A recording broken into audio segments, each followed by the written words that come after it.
नमस्कार दोस्तों, स्वागत है आपके अपने ही चैनल अंगराज पर।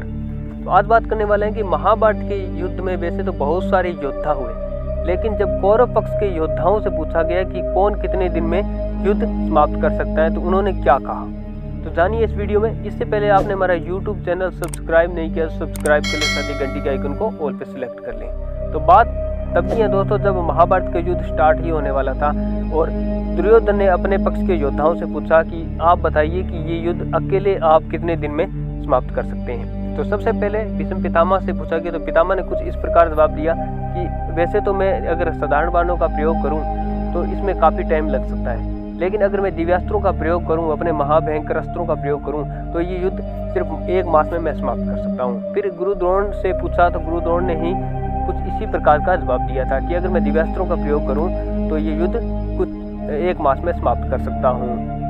अब बात आती है कि अश्वत्थामा से पूछा गया। अश्वत्थामा ने कहा कि अगर वैसे तो मैं अगर साधारण बाणों से ये इस युद्ध को समाप्त नहीं कर सकता, लेकिन मेरे पास जो दिव्यास्त्र दिए हुए हैं उन दिव्यास्त्रों के बल पर मैं सिर्फ ये 10 दिन में युद्ध समाप्त कर सकता हूँ।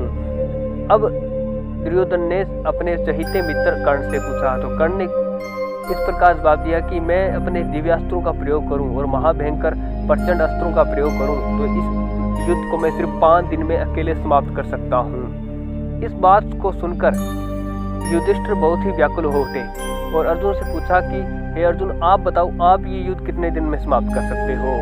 इस सवाल के जवाब पे अर्जुन ने कुछ इस प्रकार कहा कि अगर माधव मेरे साथ हो तो मैं युद्ध सिर्फ पलक झपकते ही समाप्त कर सकता हूँ। अगर माधव साथ ना होते तो दोस्तों क्या अर्जुन पलक झपकते ही युद्ध समाप्त कर सकते थे? और किसी की सहायता के बगैर ही कर्ण 5 दिन में युद्ध समाप्त करने की बात कही, तो आप बताइए अर्जुन महान नहीं बल्कि कर्ण महान थे। और आपकी क्या राय है कमेंट बॉक्स में जरूर बताइए। मिलते हैं नेक्स्ट वीडियो में, तब तक के लिए बाय बाय।